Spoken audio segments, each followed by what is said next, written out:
Hey everyone, and welcome back to the Daily Grind, your favorite show from your favorite fish, all about gachas and coffee.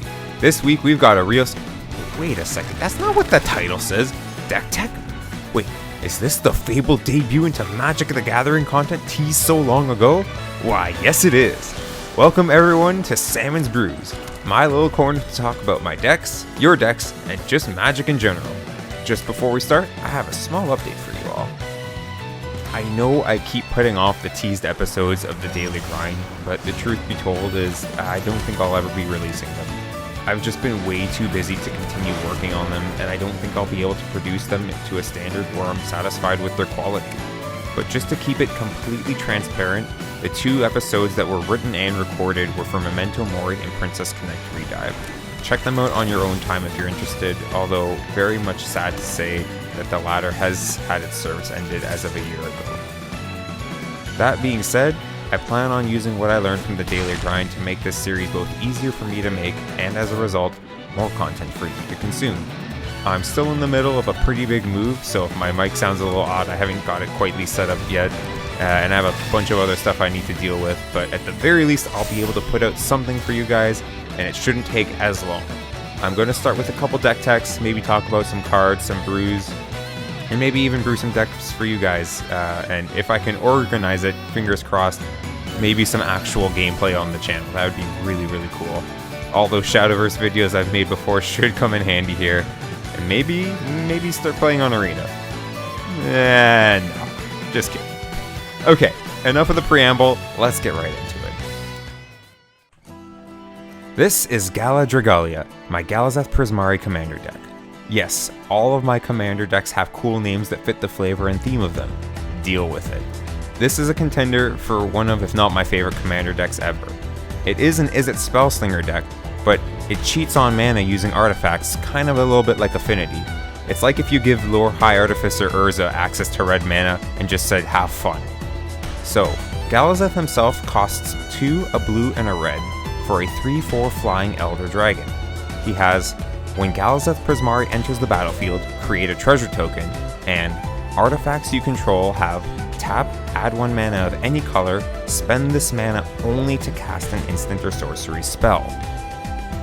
The general idea of the deck is to play a couple of artifacts and artifact creators, and then use all of those artifacts to cast instants and sorceries to overwhelm your opponents with incredible value and win the game.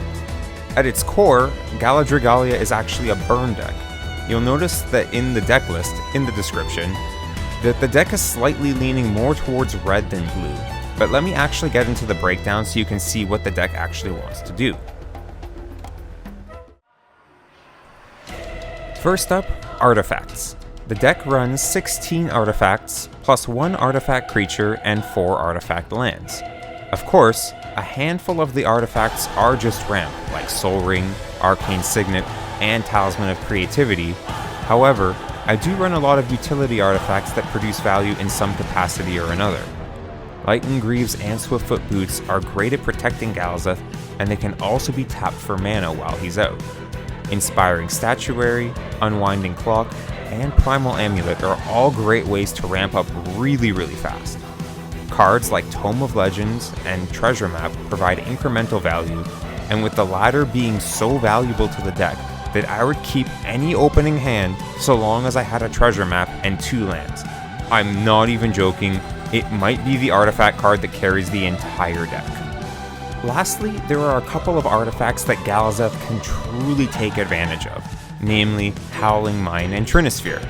Both of these are active as long as they remain untapped, and seeing how you can tap them at any time for mana from Galazeth's ability, that lets you strategically allow or disallow your opponents from drawing extra cards or multi-spelling in a turn. Honestly, being able to manipulate Trinisphere alone is more than enough reason to love this kind of deck. It's a kind of level of power that most Magic the Gathering players don't ever get to feel, and my gosh, when you have control over how much mana someone has to spend for a Ponder, is just incredible. Now, next up I want to cover the creatures real quick, because there's only 9 of them, including the commander. Emery is in the deck for a little bit of recursion, and there's no infinites with her, she's just a good way to distract your opponents. Goblin Engineer, however, is a really great way to get any artifact out of your deck as long as it's not Primal Amulet or Unwinding Clock. Goldspan Dragon is just a good value card and honestly a great follow-up to Galazeth even if it gets removed. Hellkite Tyrant is honestly quite a lot of mana for what it does, but I always like including an alternate win condition in most of my decks for fun, and it's also a great way to spook the Breya players at the table. Not just Breya, but Affinity in general. Even more if you slap one of the haste enabling equipments on it. Now here's my boy Ginny G, Jin-Gitaxias Progress Tyrant. This is a game-winning card. There should be no explanation needed here. You cast any of your game-winning spells and he copies it. Yeah, it's pretty easy. Then we've got Facebreaker for just fantastic value both before and after you play Galazeth. Same goes for Solemn Simulacrum, a little bit of ramp that you can tap them with later. Finally, Stormkiln Artists is absolutely nutty with how many treasures it makes, and it can provide a pretty good chunk of damage to the opponents, as you'll probably see its attack go upwards of like 5, maybe 10 sometimes. Now for an even smaller detour through the enchantments, since there's only 4 of them, but each of them is absolutely crucial to our game plan. Curse of Opulence lets us take the heat off of our back while ramping us with gold tokens. The tokens that can tap for mana with Galazeth and sacrifice afterwards, if we're ready to combo off or, need 1 or 2 extra mana. The designers at WotC learned real quick that these were way too good, and cards like Galazeth really exploit this the most, so they turn them into treasure tokens instead. Descent into Avernus might look mediocre on first glance, but remember that every artifact that's produced for us is functionally a mana rock, and while it ramps the table equally, we take the most advantage of it, and people I've played against it don't even mind the damage they take from it because they get extra treasure to play with.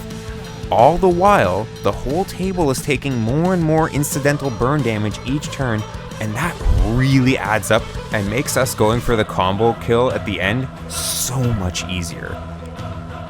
Rhystic Study is Rhystic Study. I shouldn't have to explain this. We just draw a bunch of cards off of it, and eventually someone will spend some mana to remove it when at that point we've already gotten the value out of it. Lastly, Storm the Vault. You only want to play this on a turn where you can flip it immediately, since it's basically Tolarian Academy, and you'll come to realize why it's a good thing why that card is banned in Commander. Or at least your opponents will figure it out real quick when you're tapping the Vault of Catlacan for an average of between 7 and 15 mana per tap, and that's on a mediocre board. Yeah, nuts. Just before we get into the big category, I'm going to run over a couple of the utility lands the deck runs. With Castle Vantress, we can hold up interaction or counter spells, and if nothing threatens us, we can take a peek at our upcoming draws. Urza Saga is just way too good, and you can use it to grab one of a good number of artifacts on its final chapter. We can transmute Tolaria West into either Jeweled Lotus or Pact of Negation, with the latter really helping us when we're trying to combo off and don't want to hold up mana for a counterspell. And most interestingly, we can turn the Mycosynth Gardens into a copy of a non-token artifact we control, which makes for some really fun times when you can copy your Howling Mine or Unwinding Clock. Okay, let's get to the sauce. The instants and sorceries. I'm grouping these together because they're functionally the same for this deck. Since this deck is really good at producing a lot of mana, we need ways to use it, so the deck has a lot of card draw and card selection, with a splash of some tutoring as well. Cards like Behold the Multiverse, Faithless Looting, and Memory Deluge are all great ways of churning through the deck and finding what you need for what the board presents. There's also a good number of cards that will ramp us as we draw, like Big Score, Jeska's Will, and Inspired Tinkering. Expressive Iteration is also in the deck, but anyone who's played Magic for more than a minute should know how powerful this one is. Ignite the Future is a personal favorite of mine, because we don't mind it going to the graveyard early, and it's quite flexible. Then we have Apex of Power. It's the same, except it's just to a far greater extreme, and often leads to you winning the game if you cast it. The deck has 8 counterspells in it. Most of them are just good in general, stuff like Counterspell, Negate, but cards like Mystic Confluence can provide other value, like drawing cards or keeping creatures off of the board. And while running something like Reinterpret can be a little bit risky with how much mana it costs to hold up, potentially not even having something to play off of its second effect, but with how much we're churning through the deck, you'll more than always have something to play off of it, and it's a really great way to swing the tempo in your favor. We've also got a couple of board wipes with Blasphemous Act, Starstorm, Rolling Earthquake, and everyone's favorite, Cyclonic Rift. One Alrund's Epiphany to foretell early and keep our opponents thinking we saw it coming, only to fire it off when we're in a position to win the game. We've got Mystical Tutor, Solve the Equation, and War of Invention to speed up our win condition and jump straight into finding what we need. Next, there are a handful of instants and sorceries that can really make the deck shine. Prismari Command is never dead in your hand because all 4 of the modes will always be relevant to piloting the deck. Expansion Explosion can be almost anything you want it to be. I absolutely love spooking people on turn 2 with an expansion to copy a ramp spell or something to get ahead on curve, or use it to protect against counterspells as a counterspell, even if you had none in hand. And of course, you can always use it to combo with your own cards as well. Experimental Overload is a great way to get a key card back from the graveyard while giving your opponents a sizable creature to keep them busy. But Invoke Calamity just might be the sneakiest card in the deck, and when you use it right, you can really turn the tide in your favor. Finally, we have our big game-winning payoffs. Easily the best of all of them is Crackle with Power. On an average game, I can usually cast it for between x equals 5 and x equals 7, but it's entirely possible to hit for x equal 10 or greater. If you have Jin Gitaxias out on the field, just remember that x is copied on the stack, so if you have an x equals 5 with Jin Gitaxias out, you have 2 x equals 5s. Now that's a lot of damage. Devil's Play and Comet Storm both make for great spells to sink all of your extra mana into, with the former being able to be used early as a removal spell if there's a scary target on the board, and then you can flash it back later. Finally, while Magma Opus isn't the scariest card you can cast with 8 mana, it makes for a fantastic surprise and can really shake up someone's turn if they don't play around something like this. Okay, so now we're going to move on to the live segment where I actually do some mulligans and some test hands just to give you an idea of what to look for, what's in your opening hand, and just stuff like that, because I don't really see that many deck guides doing that, because you can always build a deck, but knowing how to play it is really important. I've got the deck here sleeved in the Galazeth Prismari sleeves, so we'll give this a little shuffle a couple times, see what we deal ourselves, and we'll just go from there, and I'll give you some little insights in real time. None of this is going to be recorded. This is going to be the fun little ad-lib part, but we'll see how the deck goes. We'll do a little cut here, and we'll see how we go here. So we'll deal ourselves a 7. 1, 2, 3, 4, 5, 6, 7. So immediately we have 2 lands, we've got 2 counter spells, a little bit of burn, but we also have Faithless Looting and Inspired Tinkering. Now, most of the time, this wouldn't be the best keep, but given that we have Faithless Looting on the opening hand, we have a negate turn 2, we can even see if we take our first draw, we've got a Ponder. You could say never punished. You can turn 1 Ponder instead of looting. But even assuming we don't draw that Ponder, let's just say we draw something like Arcane Signet, right? I would absolutely still turn 1 Mountain and Faithless Looting. Draw 2 cards, discard 2 cards. We can dump the Pact of Negation for now. We don't really need it for now. I also dumped the Devil's Play. We don't exactly need that right away. Turn 2, we play Arcane Signet. And we gotta find some more land drops, but didn't end up being that lucky. But with the Ponder, that probably could have helped. That being said, it's still not the worst hand. It still has things to do. It still has plays you can make. The negate early on really good, is really helpful at keeping your tempo and not falling behind the rest of the decks, but not hitting those extra land drops was a little tough. But we'll shuffle up again and see another thing how this goes.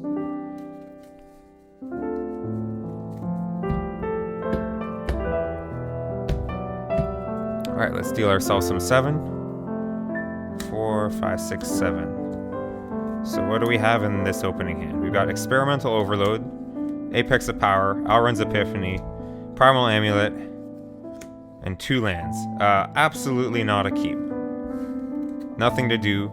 Slow hand with a lot of our top end in it. So we'll shuffle that up and do another one.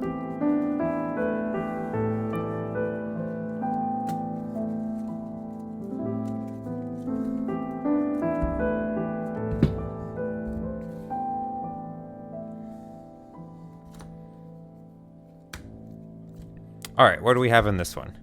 We got Ignite the Future, Apex of Power again. We gotta shuffle a little better. Professional Facebreaker, Devil's Play, Aether Spellbomb, Mountain, and Descend into Avernus. If this had 2 more lands, this would be amazing. Apex of Power, probably need to shuffle that one a little bit better. But the Mountain into Descend is absolutely fantastic. Even the early Facebreaker. If we go 1, 2, 3... of course, with the Treasure Map, we're never punished. Treasure Map easily being one of the best cards in the deck. But let's give this another little shuffle, see if we can't get a hand without the Apex of Power, but that would be pretty funny. Do expect to draw all of your big bombs. Even if you only run like 1 10-cost card, it will always be in your opening hand. And don't be afraid to mulligan with this deck too. Like, the 36 lands sometimes feels like a hindrance, but once you get going with all of the scrying and all of the looting and everything, you really just churn through the deck, and then you'll eventually either find a tutor or just one of the big bombs will just find its way into your hand, and then you just win. You just cast a Crackle, you cast the Devil's Play, and then flash it back. Okay. And do one more test hand. We'll see how we go. Okay, this is absolutely fantastic. It's a little awkward at first, but we can Mystical Tutor early on. Having Castle Vantress be a tap land turn 1 means we can't even do it right away, and then Spire of Industry not really doing all that much turn 2. But as soon as we land the Rhystic Study, we'll be drawing extra cards. I definitely would have kept it. Alrund's Epiphany, Island, and then Rolling Earthquake. Okay draws. We can foretell the Epiphany on turn 2, Rhystic Study on turn 3, and then hopefully just curve out from there. That's the thing when I mean about this deck though, like, it has a very, very generous curve. A lot of the cards, like, you know, Alrund's Epiphany and Saw It Coming, Behold the Multiverse, even though they're like higher costed cards, in the early turns of Commander, we're always just ramping and setting up anyways. So taking a turn 2 to foretell a card or to ramp or whatever, it's not all that bad. And then you start playing all your big burst cards later, and then you just end up overtaking everyone.